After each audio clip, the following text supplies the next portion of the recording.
삼회교회의 여러 성도님들에게 주님의 은혜와 평안이 가득하기를 바랍니다. 이렇게 귀한 날 여러분과 함께 하나님의 말씀을 나눌 수 있게 되어 감사를 드립니다.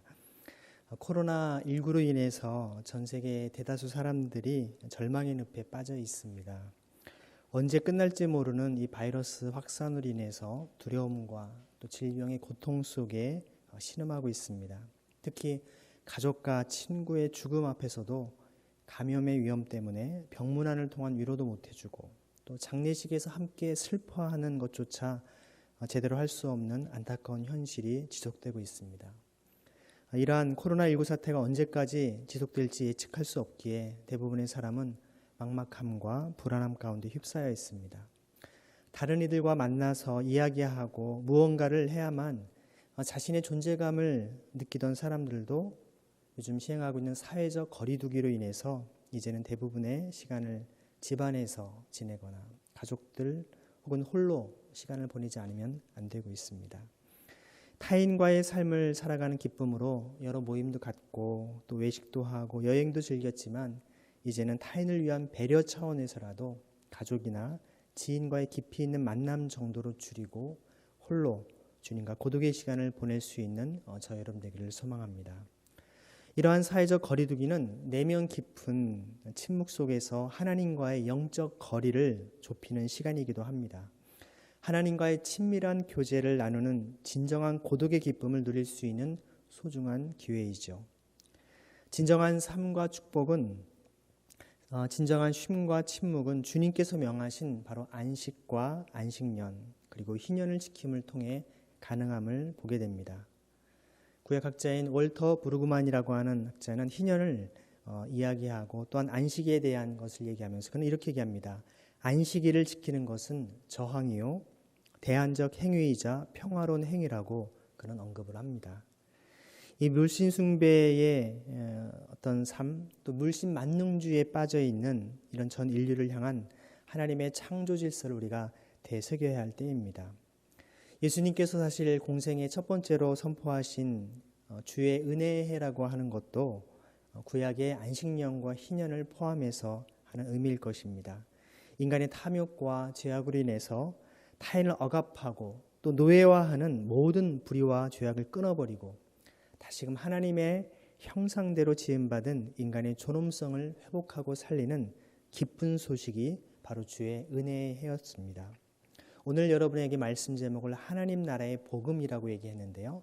이 복음이라고 하는 말이 원래 헬라어로 보면 유앙겔리온이라는 단어입니다. 유앙겔리온이라고 하는 것은 직역을 하면 기쁜 소식 혹은 희소식이라고 얘기하죠. 우리가 복음이라고 번역했지만 복복자를 썼는데요. 원래 희소식의 개념으로 번역을 한다면 희음이라고 얘기해야 될 것입니다. 근데 희소식과 가장 밀접한 것이 바로 조금 전에 언급했던 바로 주의 은혜의 해, 바로 희년과 안식년 이것을 포함한 주의 은혜의 해라고 볼 수 있습니다. 그런 의미에서 정말 주님께서 오늘날 코로나를 통하여서 우리에게 보여주시는 이러한 시기에 주님의 안식년과 희년의 말씀은 더 깊이 새겨야 될 것입니다. 면제년이라고도 불리고 안식년이라고 불리는 이 안식년을 통해서 땅의 안식과 함께 모든 종과 노예를 해방시켜주고 또 이들의 부채를 완전히 탕감해주는 해가 바로 면제년, 안식년이었습니다. 그리고 안식년이 7번 지나서 50년째 되는 그 해를 이제 전국 거민에게 자유를 공포하면서 토지에 대한 권리를 돌려줍니다. 그래서 각자가 천부인권으로 받은 땅의 권리를 되찾는 해가 바로 희년이었습니다.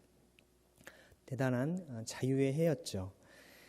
하나님께서 창조하신 사람과 자연이 함께 쉼과 안식을 누려야 하는 이 안식년과 희년을 지키지 않은 죄로 인해서 하나님께서는 이스라엘 백성이 70년 동안 바벨론 포로로 그들이 심판을 받아야 했던 것을 우리는 기억해야 할 줄 압니다. 최근에 우리 여러분 코로나19로 인해서 반년도 채 지나지 않아 신음하고 있던 자연이 되살아나는 뉴스를 여러분 접하셨을 겁니다. 경제적 이익과 개발로 이 고도 성장을 추구해온 인간의 탐욕스러운 활동이 이제 멈춰지니까 공기나 강, 주위의 환경이 깨끗해지고 또 동식물들이 살아나고 있는 뉴스를 접하게 됩니다. 인간의 멈춤이 곧 신음하던 자연의 회복과 치유임을 우리는 확인하게 됩니다. 하나님께서 명령하신 대로 7년마다 여러분 안식년을 지켜왔다면 하나님의 창조 세계가 더 얼마나 아름답고 온전히 회복이 되었겠습니까? 이제 우리는 주님께서 선포하신 주의 은혜의 해가 더 이상 이상적인 구호가 아니라 코로나19 이후에 한국교회가 우리가 진지하게 성찰하고 실천해야 될 이 대변혁의 토대가 되어야 할 것을 생각해 보게 됩니다. 오늘 우리가 읽은 이 마태복음 9장 35절을 보면요, 예수님의 공생의 사역의 핵심을 잘 묘사하고 있습니다. 함께 말씀을 읽어보면요, 35절에 예수께서는 모든 도시와 마을을 두루 다니시면서 유대 사람의 여러 회당에서 가르치시며 하늘나라의 복음을 선포하며 온갖 질병과 온갖 아픔을 고쳐주셨다. 네, 여기에서 동사를 한번 주목해 보면요, 예수님께서 가르치시고 선포하시고 고쳐주셨다라고 얘기하죠. teaching, 또 proclaim, 그리고 healing, 이 세 가지를 보통 얘기를 합니다. 그래서 사실 우리나라의 조선 말에 이 땅에 와서 복음을 전해주신 언더우드 선교사를 비롯한 많은 개신교 선교사님들은 소위 트라이앵글 메소드라고 하는 세 가지 방식으로 선교를 했습니다. 바로 학교를 통해서 가르치고, 교회를 통해 복음을 선포하고, 그리고 병원을 통해 고쳐주는 이 세 가지 사역을 함께 병행했던 것이죠. 그래서 우리가 이 땅의 교회는 하나님의 통치와 다스림을 선포하고 또 삶으로 나타내는, 그래서 단순히 교회 안에서만이 아니라 여러분들이 자녀들과 함께 자녀들이 함께 다니는 학교를 비롯해서 여러분의 일터, 그리고 곳곳에 아픈 사람들을 돕는 모든 병원을 비롯한 우리 삶의 모든 장소에서 함께 이루어져야 될 것입니다. 이처럼 우리가 교회는 진정 이 땅에 하나님의 통치와 다스림을 나타내는 거룩한 공동체입니다. 하늘나라는 보통 우리가 천국 혹은 하나님 나라로도 불리지 않습니까? 이 36절 말씀에도 보면 예수께서 무리를 보시고 그들을 불쌍히 여기셨다. 그들은 마치 목자 없는 양과 같이 고생에 지쳐서 기운이 빠져 있었기 때문이다 라고 얘기를 합니다. 예수님께서는 그 무리를 보시고 그들을 불쌍히 여기셨습니다. 고통받는 이들의 마음을 공감해 주신 것이죠. 이게 불쌍히 여기시다라는 단어가 영어로 보면 compassion이라는 단어가 나오는데요. 이 단어의 그 원의 의미를 살펴보면 모태에서 생명을 품고 있을 때 사용되는 단어임을 알 수 있습니다. 히브리어로 말한다면 쯔다까라고 하는 마음을 같이 하는 그 단어로도 번역을 할 수 있을 것입니다. 사실 시편 97편 2절에 보면요, 하나님의 보좌의 기초가, 즉 하나님의 통치 원리가 두 가지로 나와 있습니다. 바로 공평과 정의인데요, 미슈파트와 쯔다까가 나옵니다. 미슈파트라고 하는 단어는 재판하다, 신원하다라는 의미이죠. 어떻게 보면 불의한 사람을 치리하고 그를 어떤 벌을 주고 또 억울한 사람들을 풀어주는 것이죠. 근데 성경에 똑같은 단어를 고아와 과부와 나그네를 미슈파트하라 나옵니다. 신원하라고 얘기되어 있죠. 그래서 오히려 그것은 변호하고 옹호하고 그들을 돕는 것임을 볼 수가 있습니다. 그런 의미에서 사실 하나님께서 이 온 우주 만물을 통치하고 다스리시는 원리가 이런 올바른 재판과 마음을 같이 하는 이 미슈파트와 츠다카를 통해 했다라고 하는 것, 이것은 굉장히 중요한 의미가 있습니다. 하나님의 창조 질서를 거스르는 모든 불의와 억압을 끊어버리고 고통받고 압제당하는 이들을 마음을 같이 해주면서 공감해 줄 것을 우리에게 보여주신 것입니다. 여러분, 하나님을 향해 마음을 같이 하는 것을 믿음이라고 할 수 있습니다. 또 하나님께서 우리를 향해 마음을 같이 해주시는 것을 또한 우리는 칭의라고도 이야기하죠. 은혜입니다. 그리고 우리가 이웃을 향해서 마음을 같이 하고 공감하는 것이 바로 자비이고 긍휼이죠. 그런 의미에서 쯔다까라고 하는 마음을 같이 한다라고 하는 것은요, 하나님을 향해서 또 세상을 향해서 하나님의 사랑과 이웃 사랑이 다른 것이 아닌 하나인 것처럼 우리가 한 마음을 품는 것임을 알 수가 있습니다. 창세기에도 보면은 아브라함이 여호와를 믿으니 여호와께서 그의 믿음을 의로 여기셨다 할 때 그 의가 바로 쯔다까인 것을 보게 됩니다. 마음을 같이 해준 것이죠. 예수님께서도 몸소 그러한 삶의 본을 보여주셨고요. 또 12 제자를 따로 세워서 그러한 일을 감당하도록 능력을 주십니다. 오순절 마가다락방을 통해서 이 성령의 거룩한 역사 가운데, 이 성령 하나님의 인도하심 가운데 모든 그리스도인은 이제 교회를 통해서 하나님 나라의 공권력을 선포하는 거룩한 삶을 살도록 이 땅에 부름을 받은 존재들이 아니겠습니까? 그래서 하나님의 통치 원리를 이 땅에 실현하는 지상의 모든 교회 공동체가 이처럼 어렵고 또 고통당하는 이들의 마음을 같이 공감하고 그들의 마음을 대변해주고 또 신원하는 일을 우리가 감당해야 할 것입니다. 그런 의미에서 나라의 3요소에 해당되는 영토 국민 주권 가운데 오늘날 건물의 교회 많은 숫자의 어떤 성도 수를 자랑하는 것이 본질이 아니라 하나님 나라의 통치 원리인 주권인 공평과 정의를 온전히 실현하는 교회들이 이 땅에 많이 일어나야 할 것이고 바로 삼위 교회의 성도님들의 삶이 또 공동체가 그런 희년 공동체, 하나님의 나라의 공동체를 세울 줄로 믿습니다. 특별히 예수님께서 제자들에게 이제 오늘 말씀을 보면 이런 하나님의 나라를 이 땅에 이룰 수 있는 그 출발점이 무엇인가를 우리에게 아주 좋은 지혜를 보여주시는데요. 예수님께서는 제자들에게 추수하는 주인에게 즉 하나님께 추수할 일꾼을 보내달라고 기도할 것을 명령하십니다. 당장 눈앞에 보이는 일거리가 있고 해야 될 일이 있는데 야 우리 같이 합시다 이게 아니라 하나님께서는 먼저 우리가 하나님께 기도하라는 것입니다. 그 일을 함께 할 수 있는 일꾼, 동역자들을 보내달라고 기도하라는 것이죠. 기도하는 것은 어떠한 것일까요? 어떻게 보면 가장 무기력하고 너무 연약한 사람이 하는 행위라고 우리가 치부할 수 있을지 모르겠지만요. 종교개혁자 마틴 루터는 이야기하기를 기도야말로 하나님께서 하나님 되게 하는 가장 강력한 최고의 경배라고 그는 표현을 합니다. 실제로 고통 중에 있는 영혼들을 향한 하나님의 마음을 품고 그들을 섬길 수 있는 일꾼들을 세워달라고 기도하는 것. 기도하는 사람은 여러분 하나님의 위대한 역사하심을 두 눈으로 똑똑히 목격할 수 있는 사람입니다. 남들은 우연히 그냥 저절로 된 것처럼 여길 수 있지만 믿음으로 간구하고 기도한 사람은 이것이 하나님께서 역사하셨구나라고 그것을 깨닫게 되는 것입니다. 그러한 사람은 사실 오늘 또 읽었던 로마서 5장 1절과 2절의 말씀대로 하나님과 더불어 평화를 누릴 뿐만 아니라 은혜의 자리로 나아가서 하나님의 영광에 이를 소망을 품고 그것을 자랑하는 삶을 살게 됩니다. 사실 오늘 말씀 가운데 보면 이 믿음이라고 하는 것과 칭의, 아까도 말씀드린 대로 아브라함이 여호와를 믿는 것이 그것이 하나님께서 그를 의로 여기셨다라고 하는 믿음과 의가 둘이 아닌 하나인 것을 보게 됩니다. 동전의 양면과 같은 것이죠. 하나님의 입장에서는 칭의이지만 우리 입장에서는 믿음입니다. 아담의 범죄의 이유로 모든 인류가 지은 죄로 말미암아 하나님의 진노와 심판 앞에 놓인 우리가 예수 그리스도의 십자가 보혈을 말미암아 죄와 죽음으로부터 참 자유를 얻게 된 것입니다. 어느 누구도 죄의 문제, 죽음의 문제를 해결할 수 없지만 예수님의 십자가 보혈만이 우리를 모든 죄와 죽음으로부터 자유케 할 수 있는 능력임을 우리는 늘 확신하고 붙잡게 되는 것입니다. 그래서 하나님과 더불어 평화를 누리게 된 것이죠. 예수님의 십자가에 죽으심은 단순히 속죄 제물을 넘어서서 화목 제물이라고 나옵니다. 죄를 사하는 것만이 아니라 하나님과의 관계를 다시금 화평케 하고 화목케 하는 샬롬의 관계를 만들어 주신 것이죠. 처음에 아담과 하와를 창조하셨을 때에는 하나님은 창조주이고 아담과 하와는 피조물에 불과했습니다. 소위 만물의 영장이라고 불리는 존재였지만 아담의 범죄 이후로 예수 그리스도를 통한 구속의 사역을 통해서 이제는 영접하는 자, 곧 그 이름을 믿는 자들에게는 더 이상 단순한 피조물이나 만물의 영장 차원이 아닌 바로 하나님의 자녀가 되는 권세를 주신다라고 성경은 말씀을 하십니다. 그렇기 때문에 주님의 십자가 보혈은 우리가 에덴 동산 때보다 더 놀라운 하나님과의 화목한 아름다운 관계로 우리를 변화시켜 주신 것입니다.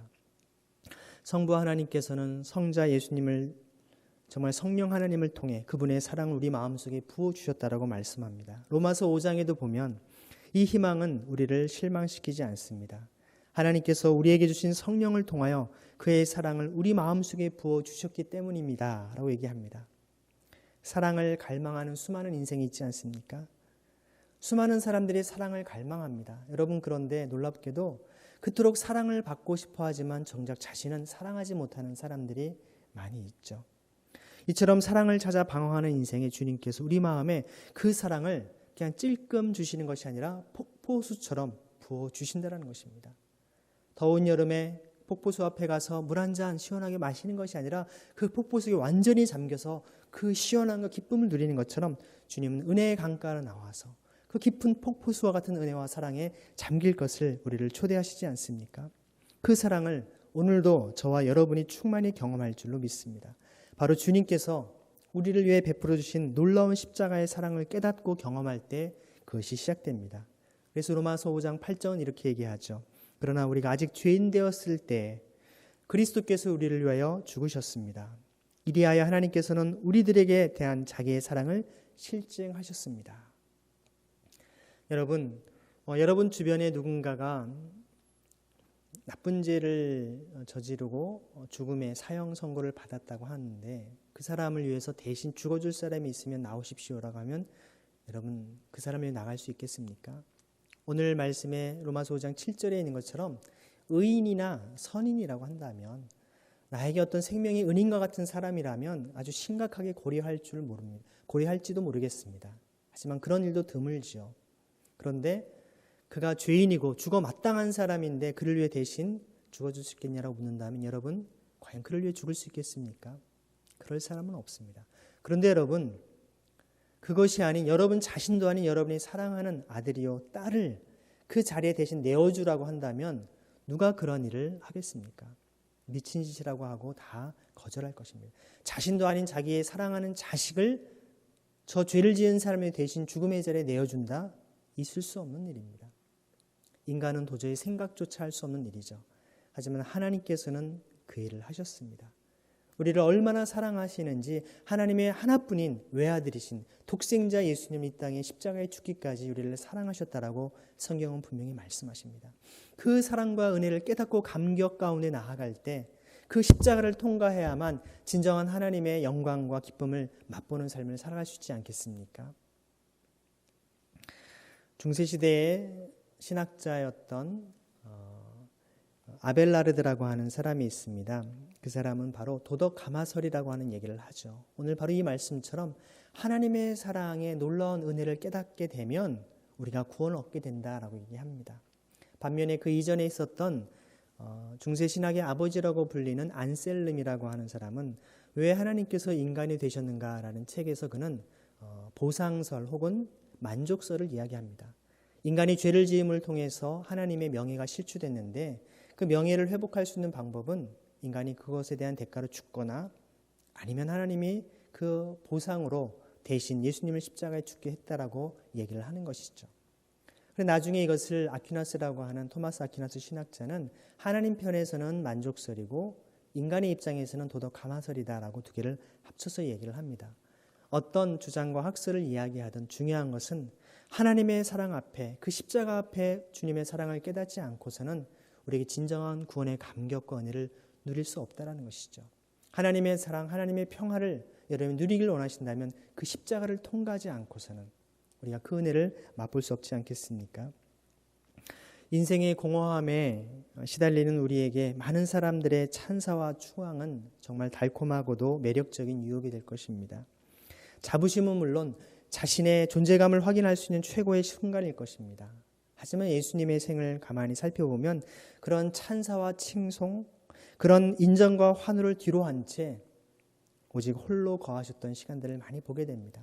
오병이어의 기적을 통해 많은 사람들이 주님을 왕으로 세우려고 할 때에도 주님은 오히려 그들을 다 흩으시고 제자들도 다 흩으신 다음에 주님은 오히려 깊은 산속에 들어가셔서 홀로 주님과의 시간을 보내지 않았습니까? 예수님은 공허한 인생이 아닌 고독한 인생을 선택하셨습니다. 이 고독한 인생은 진정한 홀로서기를 할 때 가능하고 그 고독의 순간이 바로 하나님을 만나는 시간이기 때문에 그렇습니다. 우리가 코로나19를 통해서 내밀한 그런 고독과 침묵의 시간을 가져야 할 텐데요. 침묵이라고 하는 것은 단순히 말을 하지 않는 것이 아니라 우리 가운데 말을 통해서 지은 모든 죄를 주님 앞에 자복하는 회개의 시간이고 또 주님의 것으로 채우는 은혜의 시간일 것입니다. 참된 고독은 오직 하나님 아버지께만 우리의 소망을 둘 때 가능하기 때문에 그렇지 않습니까?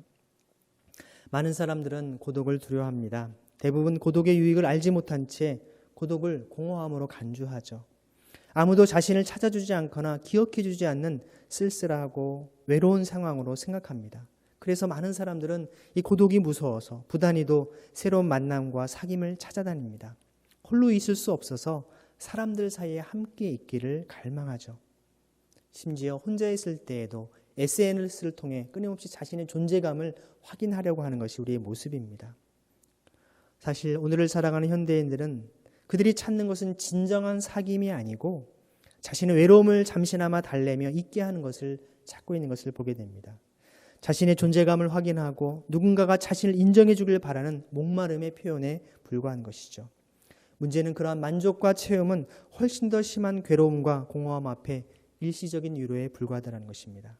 공허함 속에서 무언가를 채우려고 할 때 독이 든 양분처럼 자신의 내면은 갈증과 절망 속에서 서서히 말라비틀어지고 결국에는 죽음에 이르게 되는 것입니다.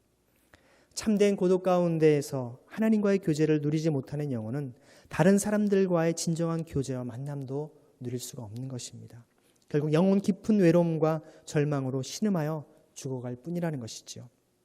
주님께서는 이러한 영혼들을 바라보시고 우리를 보고 민망히 여기셨다라고, 불쌍히 여기셨다라고 오늘 말씀하고 있지 않습니까? 예수님은 다른 사람이나 다른 것들로 양식을 삼지 않았습니다. 오직 홀로 계시고 하나님 아버지께 기도함으로 매일의 삶의 목적과 방향을 구하셨던 것을 보게 됩니다. 주님은 하나님 앞에 홀로 계심으로 묵묵히 주님의 길을 걸어가셨습니다. 사람들의 칭송이나 환호가 오히려 십자가의 길에 방해가 됨을 아셨기 때문에 그렇죠. 예수님께서는 자신을 따르고 환호하는 수많은 무리들과 작별하신 후에 기도하러 산에 가셨던 것을 봅니다. 습관을 쫓아서 한적한 곳에서 기도하셨던 것이죠. 예수님은 홀로 계셨지만 하나님 아버지와의 진정한 사귐 가운데 있었습니다. 코이노니아 가운데 있었던 것이죠. 예수님의 고독은 성부와 성자와 성령 삼위일체 하나님의 내적인 코이노니아와 사랑이 충만한 시간이었습니다. 여러분, 서로 사랑할 때 생명력이 나옵니다. 자녀를 잉태합니다.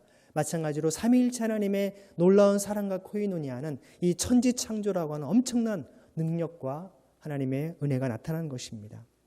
그래서 희년의 복음을 선포하시고 그 말씀대로 고난의 삶과 십자가를 짊어진 원동력이 바로 삼위일체 하나님의 긴밀한 교제와 사랑 가운데 있었던 것을 기억해야 할 줄 압니다.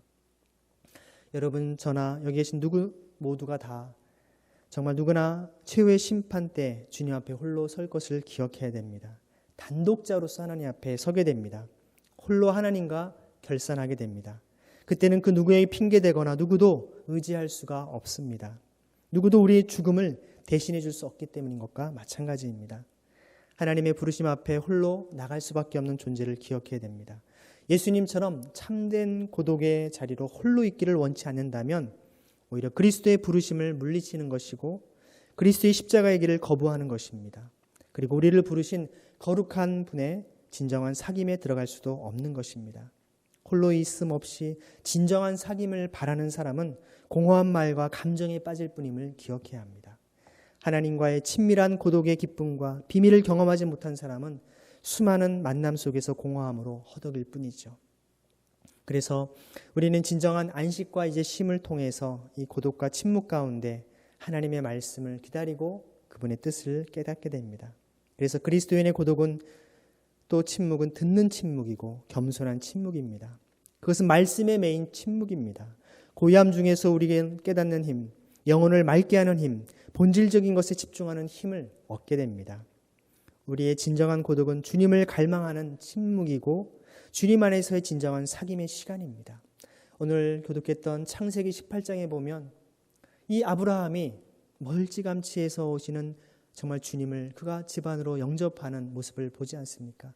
마치 잃어버린 둘째 아들을 정말 기다리는 아버지의 심정처럼 아브라함의 마음 가운데 주님을 향한 영적인 갈망함과 정말 갈증이 있었기 때문에 그는 주님을 만나게 되고 은혜 가운데 거하게 되지 않습니까? 주님의 약속의 말씀을 맛보게 되는 것입니다. 하나님의 말씀을 솔직하게 대면하는 인생은 위대한 시간을 갖게 되는 것입니다. 우리 인생의 참된 본질과 목적을 깨닫는 시간이 되는 것이죠. 진정한 존재감과 자존감을 주님 안에서 찾아야 할 줄 압니다. 주님과 함께하는 인생의 고독은 깊이 있는 경건의 기도이고 그러한 기도야말로 하나님께서 하나님 되게 하는 최고의 신앙이자 전적인 신뢰입니다. 그러한 신앙인이 바로 진정한 주의 은혜를 선포하는 주님의 참된 제자의 길을 걷게 됩니다. 그래서 여기 계신 우리 모든 분들의 삶 속에 예수 그리스도를 믿는 믿음 안에서 사는 성도로 살아갈 수 있기를 바랍니다. 여러분의 삶에 있는 모든 멍에의 빗장을 부수고 또 우리를 바로 서서 걷게 하시는 하나님의 주권 가운데 살아가시기를 바랍니다. 이 땅 곳곳에 스며 있는 온갖 부정의와 불의, 억압과 고통 속에 있는 사람들을 하나님의 공평과 정의로 새롭게 하는 삶이 여러분의 삶을 통해 나타날 줄 믿습니다. 하나님의 형상대로 존귀하게 창조된 인간 가운데 천부 인권이 박탈되어 불의 가운데 신음하고 있다면 하나님께서는 여러분을 통해 그들을 바로 서게 하시고 회복시켜 준 줄을 믿습니다. 마지막으로 여러분에게 한 인물을 소개하고 말씀을 마무리하려고 합니다. 18세기 영국의 양심으로 불리는 윌리엄 윌버포스라는 사람이 있었습니다. 하나님을 섬기는 기독교 국가 영국에서 어떻게 노예 매매 제도를 통해 돈을 벌어들일 수 있는가 하며 도전을 했습니다. 그래서 그는 27살의 나이에 영국에서의 노예 제도와 모든 악습과 악법이 사라지도록 평생을 바치기로 결심을 하죠. 윌리엄 윌버포스는 영국의 총리였던 윌리엄 피트를 비롯해서 케임브리지 대학의 동료들로 구성된 이 클랩함 공동체를 통해서 영국 사회 노예 매매 제도의 죄악성과 불의를 드러냈습니다. 그리고 노예 제도 폐지 운동을 위해 전생애를 헌신하게 되죠. 수많은 역경과 반대가 있었지만 이 존 웨슬리 목사님과 존 노튼 목사님들을 비롯한 중보와 격려 속에서 그것을 지속하게 됐고 결국 1833년 46년간의 기나긴 투쟁을 통해서 영국의 노예 매매 제도는 물론 노예 제도가 영국에서 완전히 사라지게 된 것을 보게 됩니다. 그래서 그는 죽기 3일 전에 영국 의회에서 노예 제도가 폐지됐다는 소식을 접하게 됩니다. 그래서 그는 하나님 앞에 그렇게 감사의 기도를 드립니다. 하나님, 영국 의회가 노예 제도를 폐지하기 위해서 2천만 파운드를 지불하기로 결의한 것에 대해서 감사드립니다. 2천만 파운드는 오늘날 돈으로 치면 수백조에 해당되는 돈입니다. 그냥 노예를 풀어준 것이 아니라 값을 지불하고 노예를 풀어준 것이었습니다. 영국의 양심을 일깨운 것이죠. 여러분, 그래서 그는 그 소식을 듣고 눈을 감게 됩니다. 사명을 가진 사람은 그 사명을 이룰 때까지 결국 죽지 않는다라는 말을 떠올리게 됩니다. 여러분이 이 땅에 하나님의 보내심을 받은 것은 여러분을 통해 하나님의 위대한 사명이 있기 때문에, 여러분을 통해 하나님의 역사를 이루길 원하시기 때문에 여러분이 지금도 숨을 쉬고 이 땅에 살아가는 줄 믿습니다. 하나님께서 이 시대 우리 가운데 있는 노예제도와 같은 모든 불의와 억압의 멍에를 부수기를 원하십니다. 창조주 하나님, 구원자 하나님을 섬기며 예배하는 이곳에 모인 여러분이 바로 그런 하나님과 공평과 정의를 실현하는 거룩한 삶을 사시기를 바랍니다. 다 함께 묵상 기도 드리겠습니다.